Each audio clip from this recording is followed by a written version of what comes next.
I was halfway through fixing a busted fence post when my wife, Kara, came storming up the dirt path with our 2 dogs trailing close behind her. I could tell from the way her jaw was clenched that something was off. "They just showed up," she said, voice tight. 3 of them, from the HOA. They came up to the porch and started yelling about code violations. I wiped the sweat from my brow. "What violations? We're not even in their jurisdiction."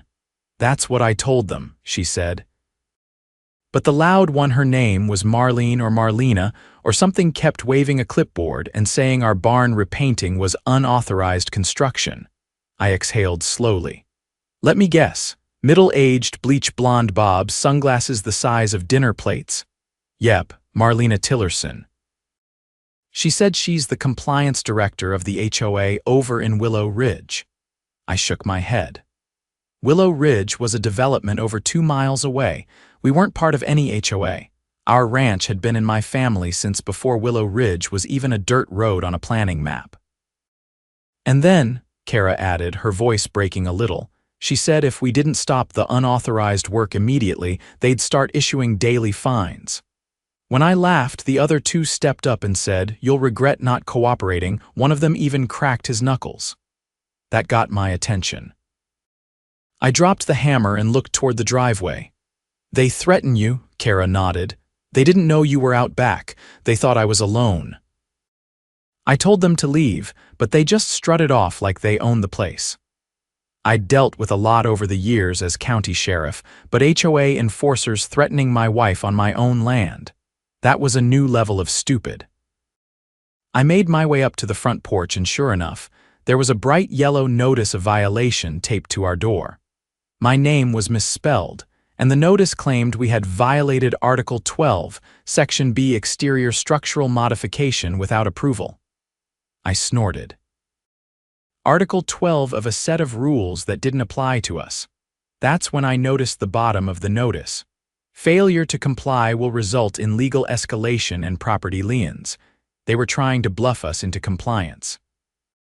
Problem was, they didn't realize they'd just tried to play hardball with the man who signs off on their county enforcement requests. I pulled out my phone and called Deputy Harlan. "Get me everything you can find on the Willow Ridge HOA and their enforcement practices," I said. "And send someone out to grab the footage from our porch cameras." "You got it, Sheriff," he said. "Something going on." "Yeah," I said, eyes fixed on the dusty trail leading back toward Willow Ridge. "Looks like some folks figured they'd try expanding their empire. Time to remind them whose county they're in." I walked inside and kissed Kara's forehead. They picked the wrong ranch. The next morning, I was already halfway through my coffee when Deputy Harlan rolled up in his cruiser.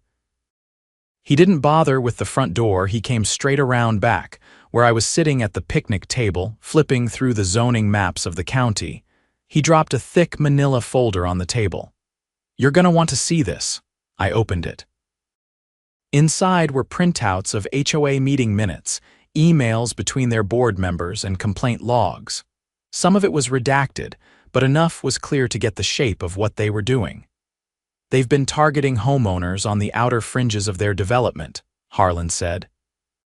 "Mostly older folks, widows, people who inherited property. They send fake citations, then follow up with threats of liens or lawsuits.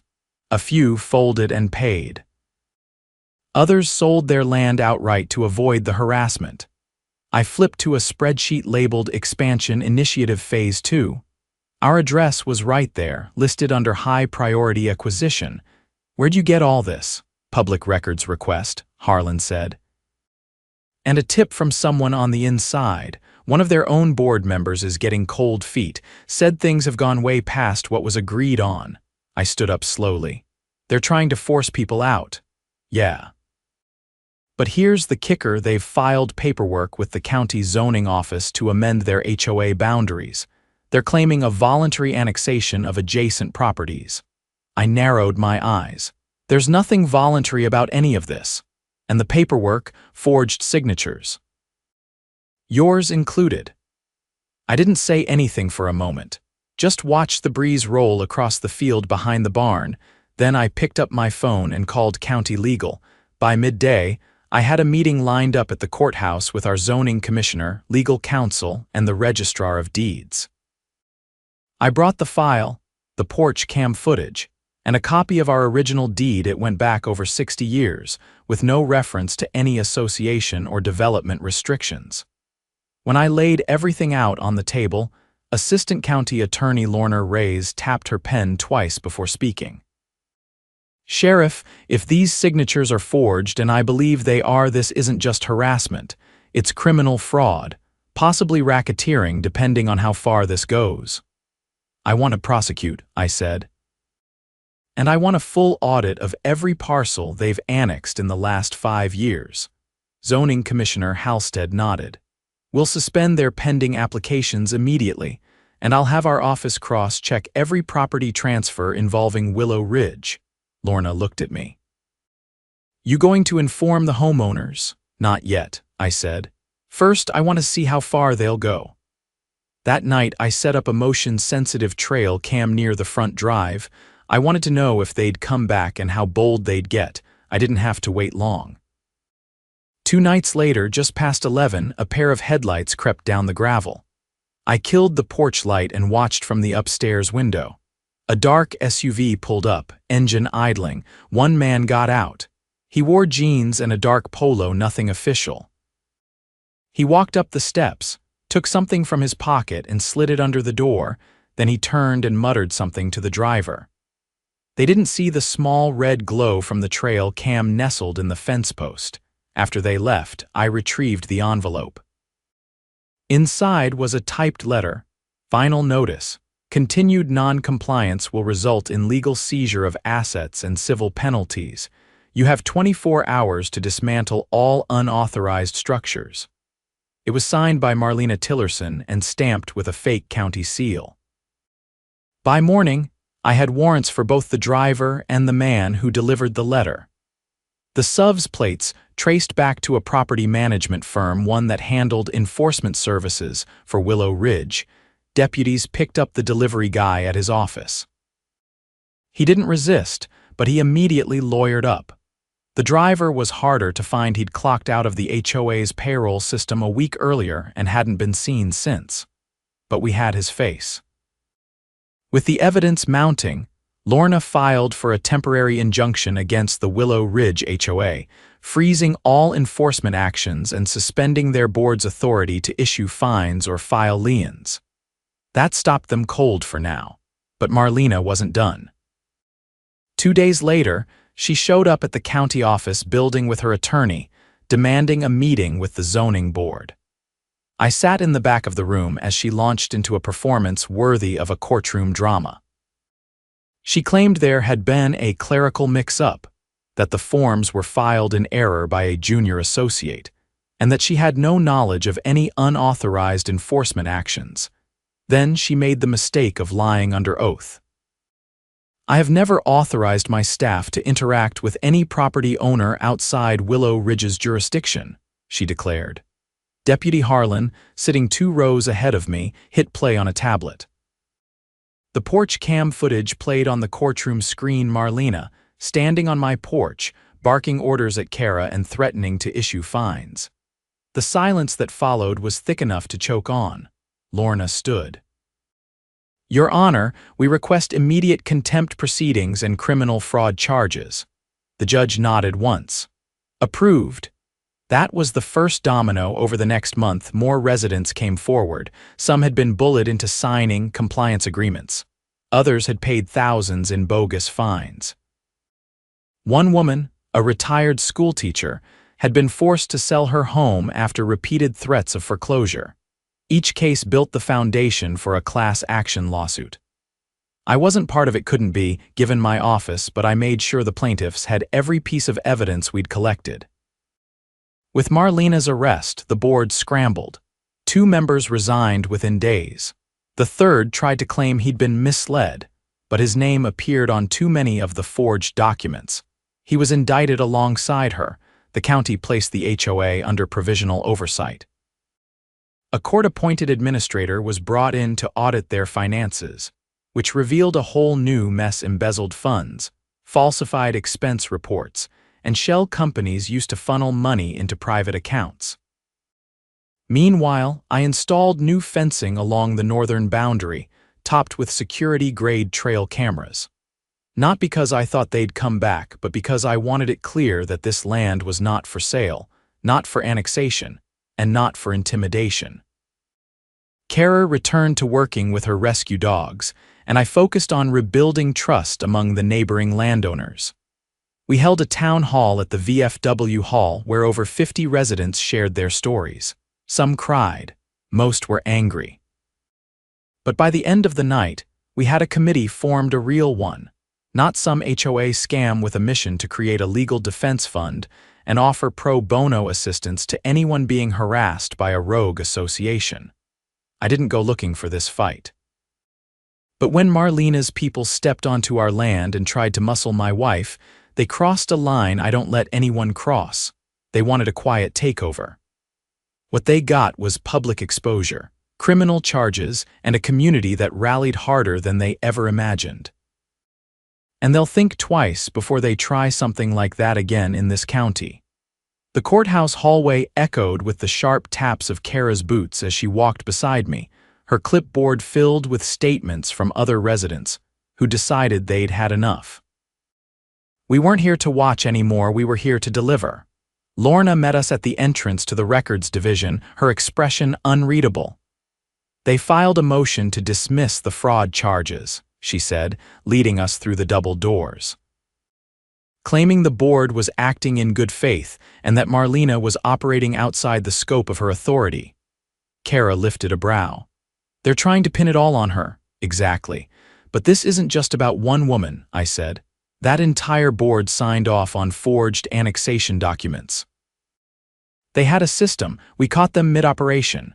Lorna paused in front of a locked room and keyed in a code, which is why we pulled their server, she said. It's been combing through their email backups, you'll want to see this.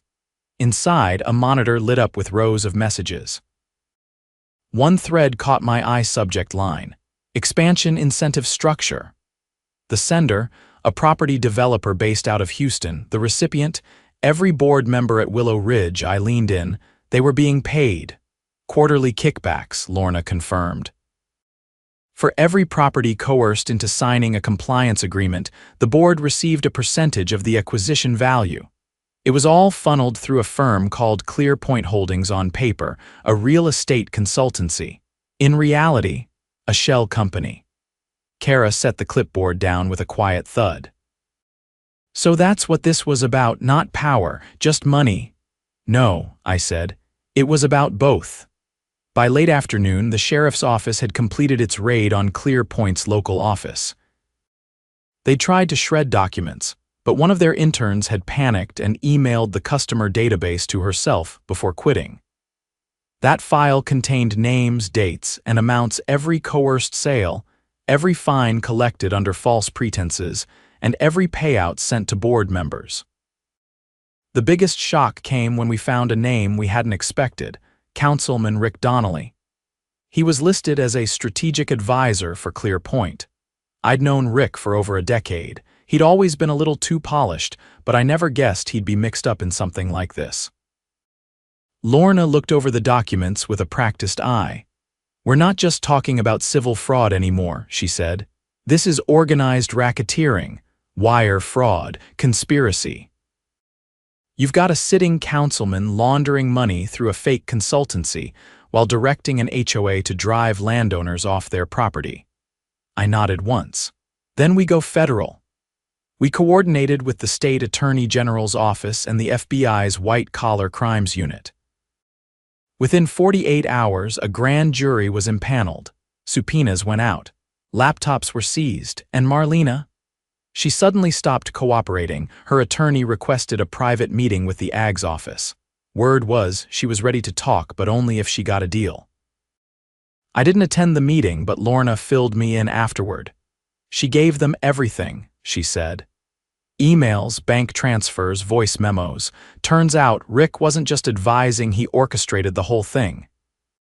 He recruited the board members, set up the shell companies, even coached them on how to forge compliance signatures without triggering state notices. Kara crossed her arms. And what did she get in return? A reduced sentence, Lorna said. She'll still serve time, but she won't be the example. He will. The next few weeks were a blur of depositions, court motions, and press conferences. Rick was arrested during a city council meeting. The footage made the evening news, him being led away in cuffs while trying to claim it was a misunderstanding. The most chilling part came later, during the wiretap review. One recording caught Rick speaking candidly with a developer. "The sheriff's wife is stubborn," he said. "But she'll fold if we push hard enough. Send a couple of guys out there, make it clear her husband can't protect every inch of that land forever." Kara stared at the transcript for a long time before folding it in half and handing it back to Lorna. "I want that played in court." It was. During Rick's arraignment, the prosecution played the full audio for the judge and jury. His attorney tried to object, but the judge overruled. The courtroom was dead silent when the tape ended. Rick was denied bail. Meanwhile, the class action lawsuit against Willow Ridge gained momentum. With the board dissolved and a court-appointed administrator in place, the HOA's assets were frozen and earmarked for restitution. Each affected homeowner would receive compensation, some for property lost, others for damages suffered from threats and harassment. But it didn't stop there. A group of residents, led by a retired firefighter named Luis Ortega, filed a petition to dissolve the HOA entirely. The court approved it within a month. The development would now be governed by a neighborhood committee with rotating leadership and mandatory transparency. On our end, I installed a new gate at the entrance to the ranch, solar-powered, with license plate recognition and two-way audio. Kara and I didn't want to live like we were under siege, but we weren't going to be caught unaware again either. One evening, as we sat on the back porch watching the sun dip behind the hills, Kara broke the silence. "You ever think about what would have happened if I hadn't caught them that day?" I looked out over the pasture. "They would have kept going, parcel by parcel. Until there was nothing left to resist." She nodded slowly. "We stopped them just in time. We didn't talk much after that. We didn't need to. The court cases would play out. The restitution would come. But the real victory was something quieter. The knowledge that no one else would be harassed, threatened, or pushed off their land by a fake authority hiding behind a homeowners association. And for the first time in weeks, the air felt still again, like the land was settling back into itself. Like justice had finally taken root. The courtroom was packed to the walls by the time jury selection wrapped. Not because of the usual crowd chasers or media blitz, though there were cameras parked across the street, but because folks who'd been bullied, fined, or driven from their homes by the Willow Ridge HOA wanted to see with their own eyes what justice looked like. They'd come from everywhere, some leaning on canes, some in faded work jeans, others in Sunday best. No one spoke unless they had to. They just watched. I wasn't there to testify that day. My role as sheriff kept me at arm's length from the prosecution, but I was still granted a front row seat, just behind the railing. Kara sat to my left, flipping through notes we'd gathered from half a dozen residents who hadn't yet gone public. She wasn't a lawyer, but she'd become the voice for people who'd been too scared to speak up. And today, the prosecution planned to call the one witness who could tie everything back together. The HOA's former treasurer, Dana Renshaw. Dana had kept quiet longer than most. She wasn't one of the loud ones, never showed up at the town halls we hosted, never filed a complaint. But after Rick's arrest and Marlena's deal, she reached out. Her motivation wasn't guilt, it was fear. When she took the stand, she didn't make excuses. She didn't cry. She opened her folder and read from her ledger dates, amounts, approvals, and the exact breakdown of where the money went. Her voice didn't waver once, even when she described how Councilman Rick Donnelly had introduced her to a special account used to streamline contributions. The judge allowed the prosecution to submit her personal notebook into evidence. Each entry lined up with bank statements already subpoenaed. One entry, circled in red, read, "Sheriff's land equals high leverage, push hard." Use code 12B. Rick says 3 visits max. The room tensed. My jaw didn't move, but my hand curled instinctively around the armrest. After Dana stepped down, the defense tried to pivot. They called the HOA's former security liaison, a man named Gentry who'd been in charge of hiring the private enforcement crews.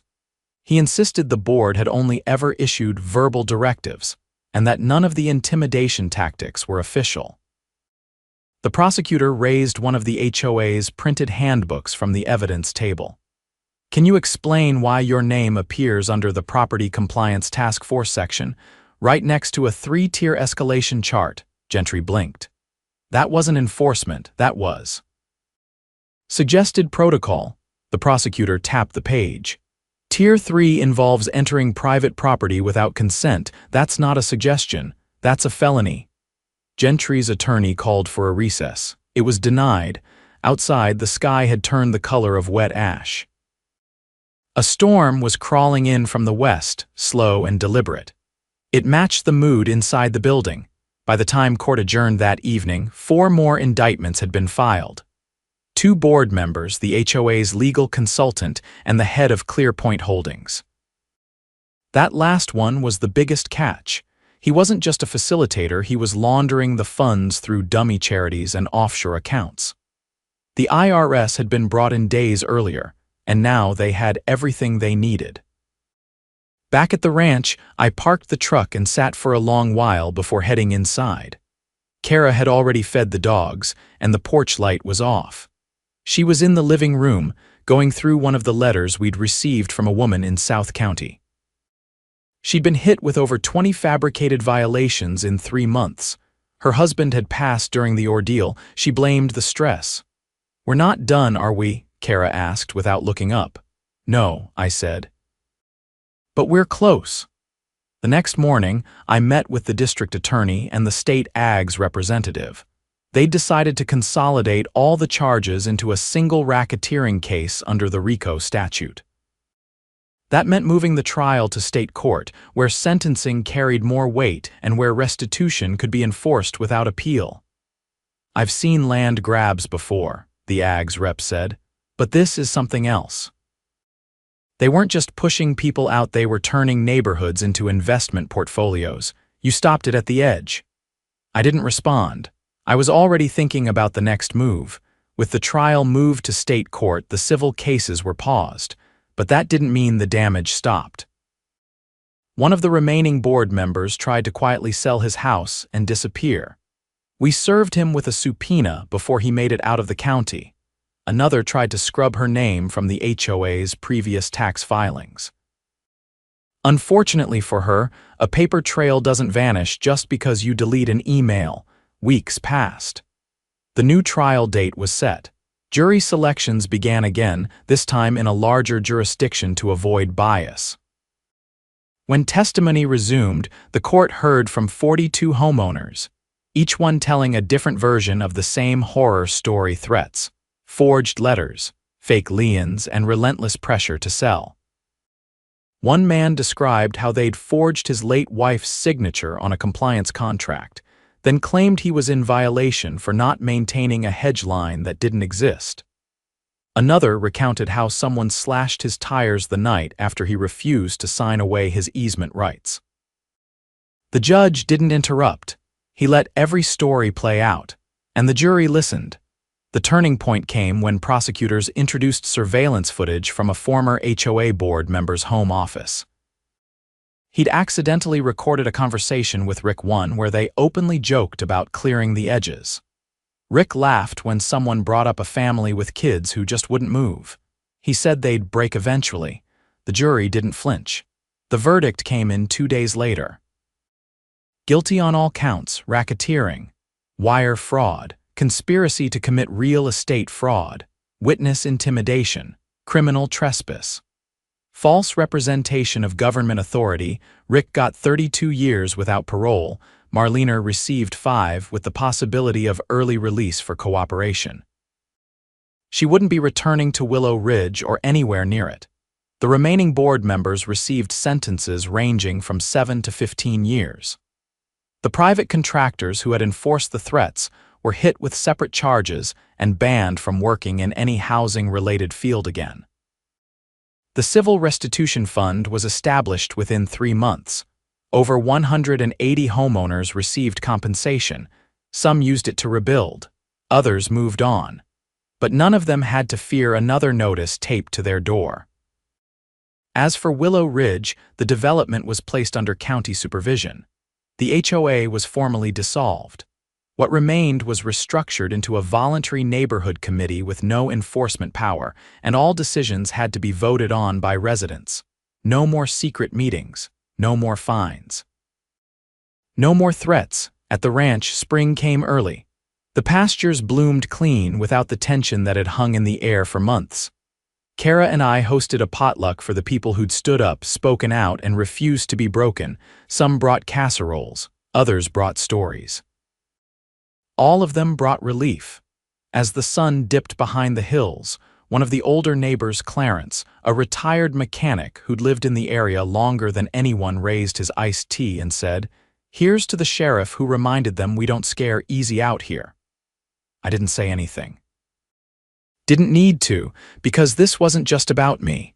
It was about the people who held the line when no one else would, and now that line was stronger than ever.